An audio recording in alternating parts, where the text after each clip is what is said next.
Hello everyone. Welcome back to STS. 사이언스, 테크놀로지, 이코노미, 스트래티지 등을 고민하는 곳입니다. 같은 듯 다른 조선 3개사, 삼성중공업, 현대중공업, 대우조선. 외국인들은 이 조선 3인방에 대해서 어떻게 투자하는지 최근 3년간 외국인 점유율 변동을 조사를 해봤는데 매우 중요한 추세를 발견을 한 것 같습니다. 그래서 공유하겠습니다. 표 보시면 매월 1일 기준 점유율 정리한 것입니다. 대우조선 대략 3년째 줄기차게 외국인들은 팔아치우고 있습니다. 2019년 6월, 7월, 8월경 이때가 점유율 대략 한 13%대 나왔고요. 최근 3년간 가장 높았던 것으로 보이는데 그때부터 지속적으로 팔아치워서 7월 1일 기준 3.39% 가장 낮습니다. 그래서 점유율 그래프 조그맣게 그린 거 한번 보시면은 현재 시점이 좌측입니다. 우측은 먼 옛날입니다. 그래서 우에서 좌로 보시면 시간이 갈수록 좌하향하고 있다. 즉 팔아치우고 있다 이겁니다. 이는 지금 추세입니다. 추세. 그래서 팔 거 이미 다 처분한 거 아니냐. 이렇게 보입니다. 저 말은 대우조선에서는 외국인들이 더 이상 투자 안 하고 철수하는 거 아니냐 이렇게 해석할 수 있을 것 같습니다. 삼성중공업 보시면 2019년 7월 외인 점유율 20% 넘었습니다. 그 후 21년 12월 13.14% 될 때까지 기본적으로 감소를 했습니다. 그런데 보시는 것처럼 크게 감소하는 건 아니고요. 그러니까 시장 전체 상황에 맞추어서 이제 감소를 했고요. 21년 같으면은 그 주도주가 따로 있었으니까 그때까지는 기본적으로는 좀 약간 소외됐었죠. 조선업 전체적으로. 그래서 그런데 21년 12월 이후 최근까지 계속 순매수로 변했습니다.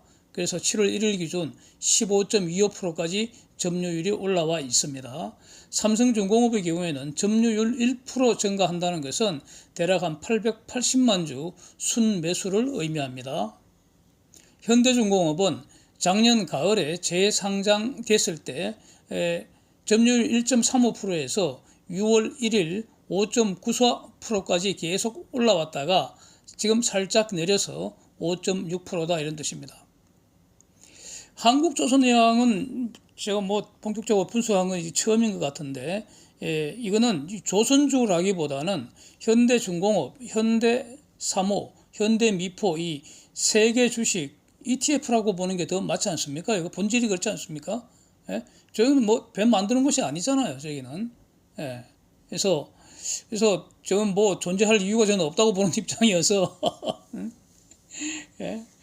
현대중공업이 없을 때는 한국조선해양을 포트폴리오에 편입을 했을 겁니다. 근데 앞으로 어떻게 대응할지 이건 저는 몹시 궁금합니다.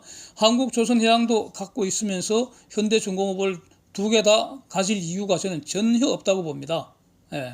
그래서 조선주가 아니라는 입장이기 때문에 앞으로 외국인들이 어떻게 대응할지 주목해 보겠습니다. 제 느낌에는 저 같으면은 조선해양 올라가면 싹 처분해버리고 그때 봐서 삼성 아니면 현대중공업으로 매수하겠습니다. 그래서 앞으로 한번 어떻게 하는지 보겠습니다. 하여튼 점유율을 보면은 20년 11월이 아마 저점이었던 것 같고요. 15.42%. 그 다음에 이제 그래서 이 15%하고 15.4%하고 19% 사이를 오르락 내리락 하다가 최근 5월, 6월, 7월에 늘어서 20%대로 됐습니다. 아마 이때 주가가 너무 급락한 상태에서 좀 매수를 했는지 정확하게 분석은 하지 않겠습니다. 이 정도로. 그래서 다음 표 한번 보면은 시가총액 대비 외국인 투자 금액 한번 봤습니다. 조선 4사에 대해서 외국인 투자 총액이 2조 8천억 원, 지금 어제 종가 기준으로 그렇다는 겁니다. 그런데 삼성중공업은 7,850억 원 투자되어 있고 현대중공업은 6,711억 원입니다. 대우조선 보십시오. 752억 원입니다. 저 정도면 좀 투자라고 할 수도 없겠죠, 저거? 예, 한국조선해양은 1조 3,193억 원 정도고요. 그래서 여기서 대우조선 투자는 저거는 사실상 철수 수순으로 해석하는 것이 맞지 않겠느냐.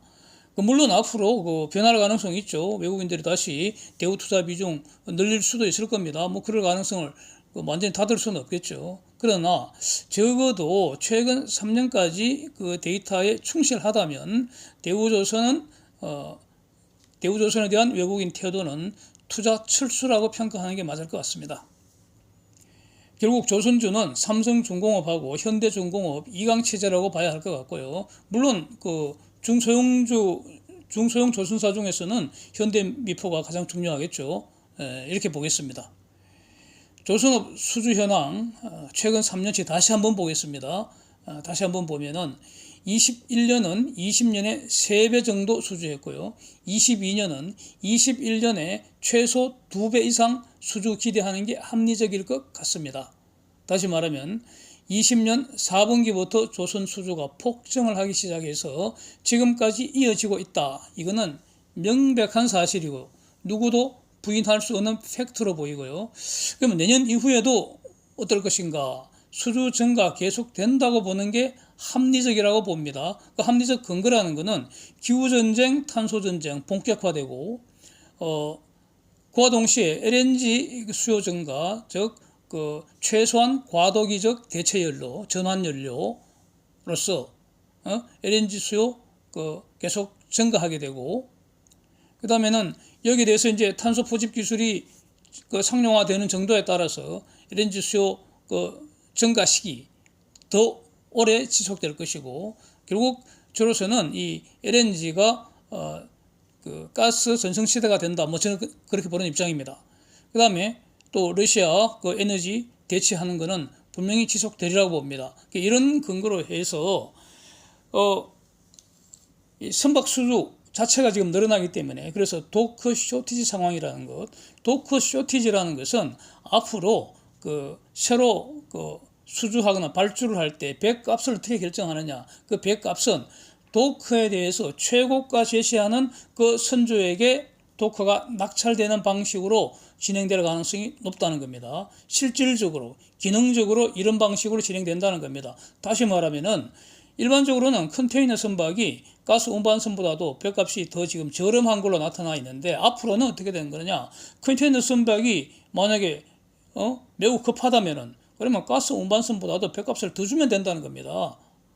조선사 입장에서는 돈 많이 주는 배 만들어주면 그만입니다. 그래서 배값은 계속 오를 것으로 봅니다.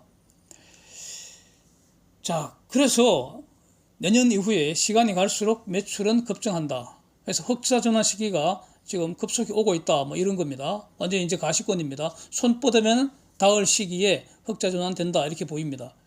그리고 흑자 규모 기하급수로 늘어날 가능성이 있습니다.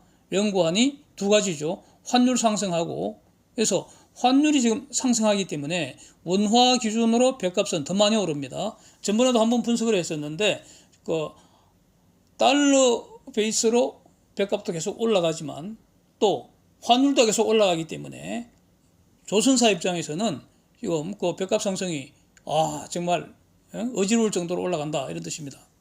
그 다음에 지금 선박 건조 비용의 20%를 후판 가격이 차지한다 이렇게 이전에 보도가 많이 됐었죠. 그래서 정확한 저는 알 수가 없는데 이 보도가 맞다고 치고 비슷하게 이렇게 된다는 거 아닙니까? 근데 지금 하반기부터는 후판 가격 크게 내릴 가능성이 점점 더 높아집니다. 이건 거의 확실한 것 같습니다. 그래서 또 한편 장기적으로는 한국형 LNG 화물창, 즉 KC2 상용화 이제 된다고 봐야겠죠. 저는 그렇게 봅니다. 그렇게 되면은 아주 장기적으로는 물론 시간이 좀 많이 걸리겠지만 추가 원가 절감 또는 가격 경쟁력 팍 올라갈 가능성이 이것도 매우 가능성이 높죠. 이렇습니다.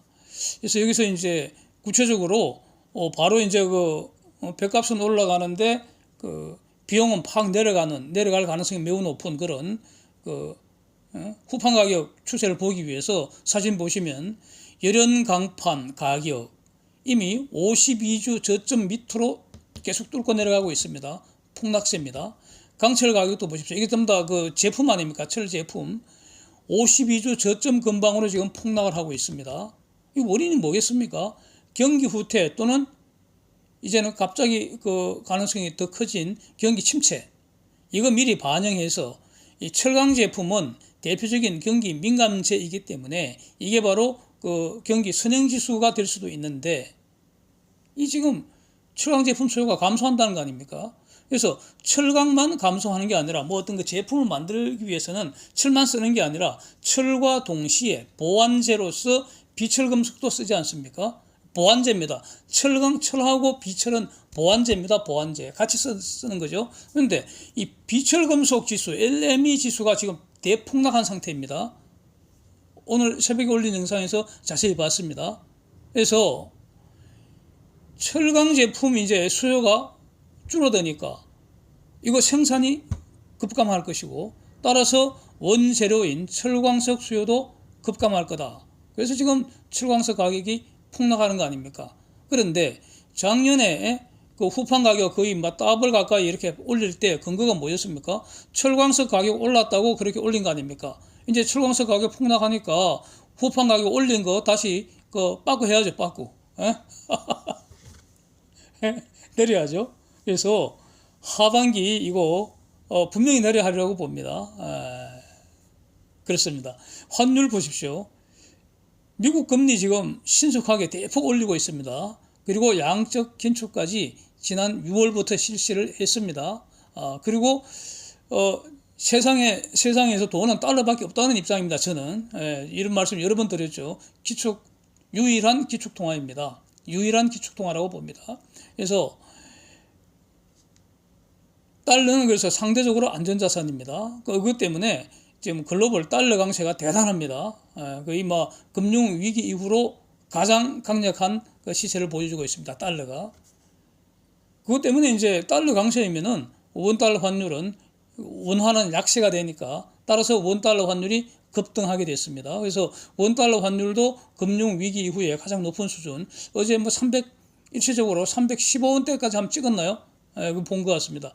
그래서 그 다음에 또 한국은 지금 상반기에 무역수지 대규모 적자를 보여줬기 때문에 무역수지 적자이면은 한국 외환시장에서 달러 공급이 줄어든다는 거니까 그게 또 추가적으로 달러 공급 줄면은 환율 올라가지 않습니까?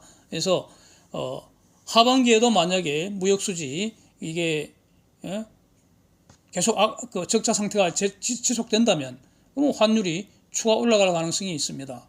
그래서 이거 대책은 금리 크게 올리는 수밖에 없다고 보는데 이게 지금 딜레마 아니겠습니까?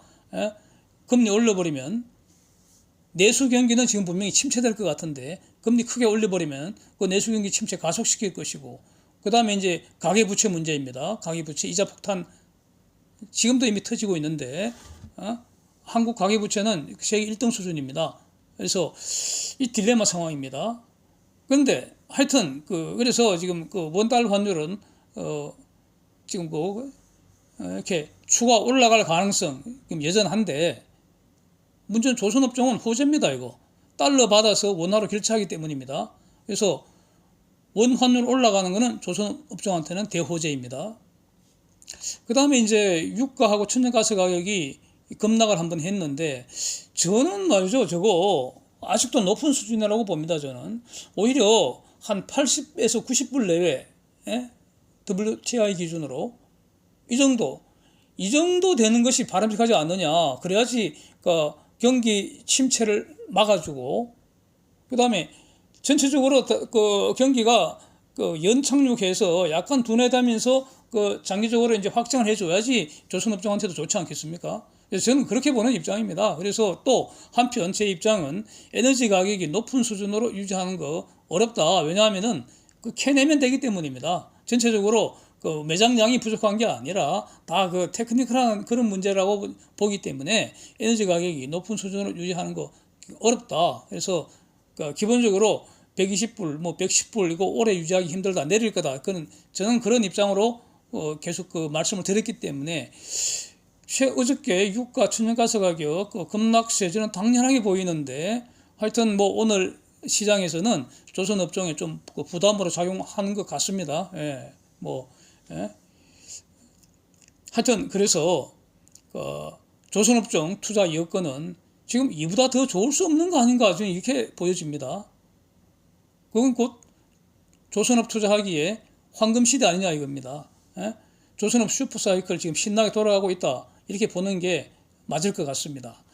또 한편 이제 삼성중공업에 대해서 신용잔고하고 공매도를 한번 살펴봤습니다. 신용잔고는요 2018년경에 거의 뭐 300만 조까지 내려갔던 것 같습니다. 잔고가 그때가 저점이었던 것 같고요. 그 후에 21년 7월경에 한 1200만 조까지 늘었습니다. 그래서 이제 등락을 하다가 21년 12월 이후 계속 감소해서 최근 6월 28일이 신용잔고 709만 주, 이게 저점이었던 것 같습니다. 그 이후에 다시 오르고 있습니다. 어제 기준으로 767만 주이고요. 공매도 잔고 보면은 이거는 단기 고점이 공매도 잔액이 잔고가 21년 11월경에 2,900만 주 제 머릿속에 기억으로 남아 있습니다. 그때부터 감소를 해서 공매도 감소해서 잔고가 6월 30일에는 998만 주까지 감소했습니다. 그래서 요즘 공매도는 초단타를 즐기는 것 같고요. 그래서 시장이 좀 급락할 때 공매도 일시 넣는데 찔끔 넣습니다. 찔끔 넣었다가 이게 지금 한 이틀 지나야지 정확하게 확인이 되지 않습니까? 이 공매도 잔고는. 그래서 나중에 지나고 확인해 보면은 찔끔 늘었는데 바로 시장이 좋아지면 바로 청산해 버려서 공매도 잔고가 늘지를 않습니다. 다 좋은 소식이라고 생각합니다. 그래서 오늘도 신나게 투자하시기 바랍니다. Thanks for watching. See you next.